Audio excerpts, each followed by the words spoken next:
All right, let me start by saying I am not a console builder. I don't want to be a console builder. I've never built a console before, but I'm sort of in dire need of one for my Mustang. And also found a serious lack of videos on YouTube that kind of show how to start this process and what to do. So this is my version of a center console for my car. It's a 66 convertible Mustang. Um, the interior is 2007 Mustang Cobra seats. So I've got an electric driver's seat and a manual passenger seat. And believe it or not, the back seats from that Cobra fit in the back of this car. The lower back seat, I had to just shave off the back corners just a little bit. And the upper portions of the seat, I had to cut about that much off the bottom of each one. But generally, they fit. I'll show you. So, there it is in there. It's a tight back seat. I mean, of course, even the original Mustang was a tight back seat. It's not like you really put passengers back there, but the seats basically just cover up the rest of the car. So, the other, the real need for a center console is because I really want my all my fuse stuff, the computer, everything in the trunk of the car, and I need to be able to run all those wires up front. So I'm going to run them under the back seat and through here under the center console and up under the dash, and then through the firewall or to the gauges, or just depending on what wire it is. So a center console was sort of a must for me. In trying to figure it out, I knew I needed to accommodate the shifter. I knew I needed to go from point A to point B. I knew I wanted some sort of hinged, storage in there. I knew for anybody that might ever be in the back seat, I wanted something back there, maybe cup holders or maybe USB port or something like that. I think probably the rear window controls I'll probably stick in that, the rear part of the center console. So to begin, I just took two 4-foot pieces of cardboard that are about 4 feet by, I don't know, maybe a foot or so. And of course I put my seats in there so that I had something to work, show me the limits of where I could work. And I would just set the cardboard down, basically butt it up where I wanted in the back. I taped it to this passenger seat right here just to hold it. And then I just started marking, following the contours of the tonneau and seat platform, and take it out, cut it, put it back in, mark it again, and keep doing that until it was down where it was generally following the floor from the rear to the front. The next step was just figuring out where I wanted the storage, where I wanted the area, the flat area where the shifter and shifter boot would go, where I wanted those to be, that sort of thing. So I used parts of the car, like right here, I kind of follow the seat. I use this point of the seat when they're both, back all the way to determine where the flat part begins, right across here. I picked a height for the storage area, just whatever was comfortable for me. And then the rear height just has to match up. I don't know if we can see that in there, but it needs to generally match up with the height of the rear seat. So this right across here, I wanted it to be a little below this because I'm going to build this up with a little bit of foam and leather, but still, it needed to sort of mimic this. Then I did the same process for the other side, and after I got all that done, I determined my width, which in my case was really determined by this seam and this seam. So that's how wide I made it, and that fit right between the seats generally perfectly. So after I made the second side, the driver's side,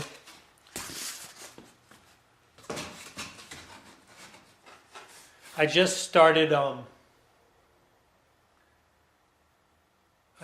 marking for where the storage would go, where these other lines would be, and cut everything. And that's where it gets a little bit funky. Let's go back to it.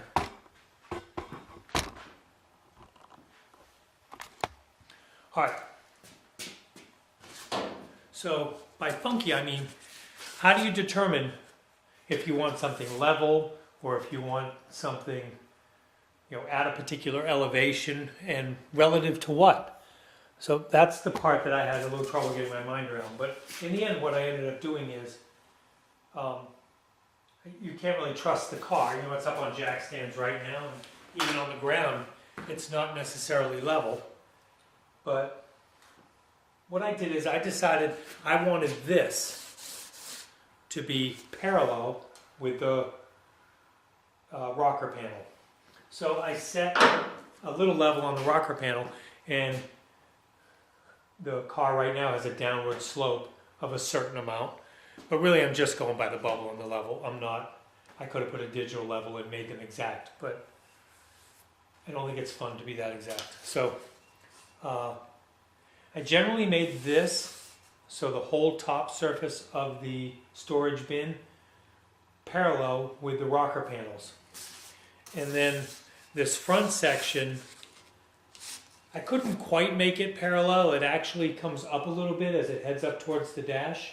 And it's really because I needed as much room in there as possible to get wires out. But it's okay. It looks great in there. So I started cutting these pieces. Like after I got this shape all cut and started using measurements, sort of ignoring the bottom of the car, but picking a height here on this end, picking a length across there, choosing this height, and then once I created this line, I traced it on the other one so that from the top, beginning at the top, these things match perfectly. They mirror one another. This top is all the same. It's only the bottom that has to follow the contour of the car. So, you have to get the bottom close, but you got to know that once you get the console assembled, you're going to be trimming it ad nauseum. But it's okay. It's worth it because you just trim here and there, keep taking it in and out until you get it setting the way you want it. So after I did this, taped it all together, test fit it, generally was the way I wanted it. I took it all apart and I traced this and the other side onto some plywood. Now there's tons of choices for substrate. There's molded center consoles that are like some sort of ABS plastic or something, and there are fiberglass center consoles. A lot of people use a foam board. They say it's really light. The car's grossly overpowered anyway, so the difference between my 1.5 pound plywood center console and a 1/2 pound foam one, I don't think it's going to be very significant. And I'm a carpenter, so I like wood. So I just went to Home Depot and got 1/2 inch sand ply, and that's what I used. So here's the assembled center console so far. It's extremely light, like I said. This is all glued and screwed together, but I'm going to take the screws out. They were just because I was in a rush. I didn't want to clamp everything. And I'll replace those with some staples, but it's all really going to be covered up. I'm going to probably round over all the edges, Bondo everything to the extent I need to, and then it gets covered with foam and leather.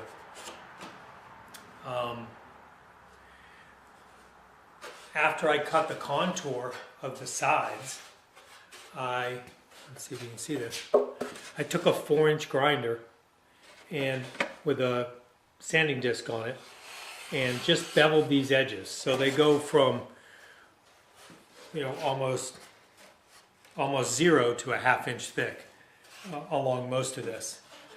And that makes it sit down on the tunnel really well, because the cardboard was a 1/4 inch thick and I used it for all my dimensions. This is a 1/2 inch thick, which means, and I had to keep the the outside dimension true. So this means I'm sticking in a 1/4 inch further on both sides, which is going to raise the whole thing or screw it up in other ways. So it's important to sharply bevel that inside edge, and you can't really do it with a saw. So the sanding disc makes very quick work of it and gives you a really fine edge to fine tune. So I'd set this in the car.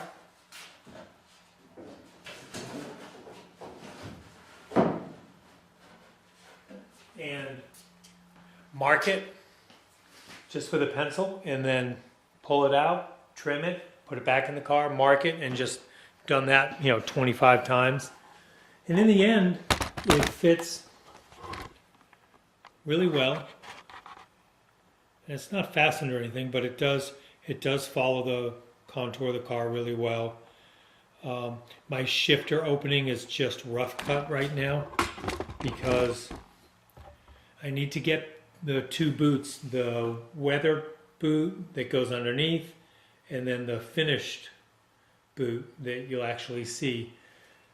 So I didn't want to overcut that hole. I don't think I have. I just cut it big enough to work through it. And then the other part that I have to finish is this curved part right here. I just didn't have the heart to make it square. So I've got to cut that piece and bend it and get it attached. I'm probably going to put the front door locks and the front window buttons there. These doors have poppers. There's no handles on the outside. So I might even put the door open button there too for each door. I don't think I'm going to put cup holders in it. I might recess a little cubby in there for whatever. I could set a drink on it, but mostly to lay my phone in there. This car is a daily driver, so I do want the ability to at least have my phone in there. And at the very front of the console, let's see if we can see that.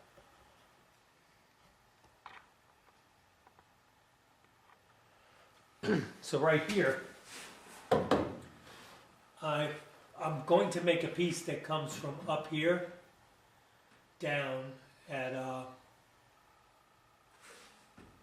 at some angle.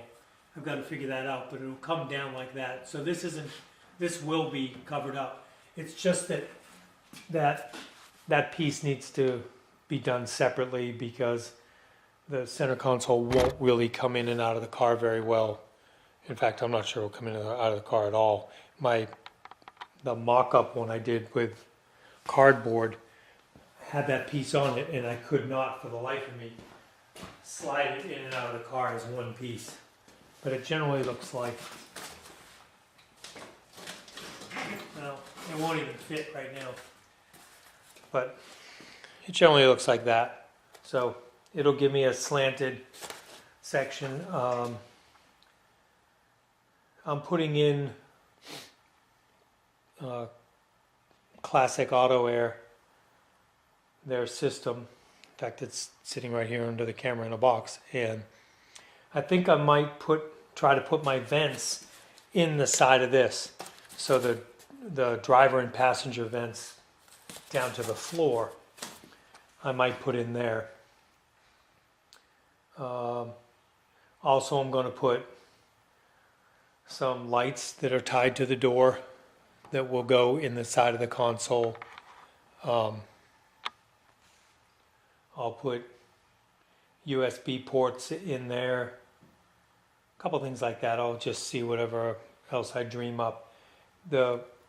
My wiring for this car is the Ron Francis system, and I got the iStart, which has a button that almost fits where the old ignition fits, but I don't think it's going to quite fit.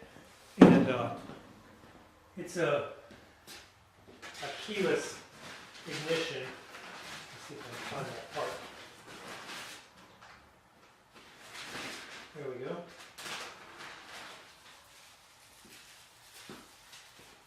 So it's a keyless ignition, and when you approach the car, it lights up like as soon as it detects the little key fob in my pocket. And it's that button. And like I said, it almost fits in where the original ignition was, but it doesn't quite. And I think I might put an old Mustang ignition in there as maybe a kill switch for something, or just to fill the hole. And I may install this in the center console somewhere. So just another thing that might end up in there. Next step on this is I gotta make my lid, which is going to be a little bit bigger than that. It's going to have a little bit of overhang around it. First, find out how the latch works on it, so I make sure whatever I build will accommodate the correct latch. So that's it for now. A little more when I get a little further along.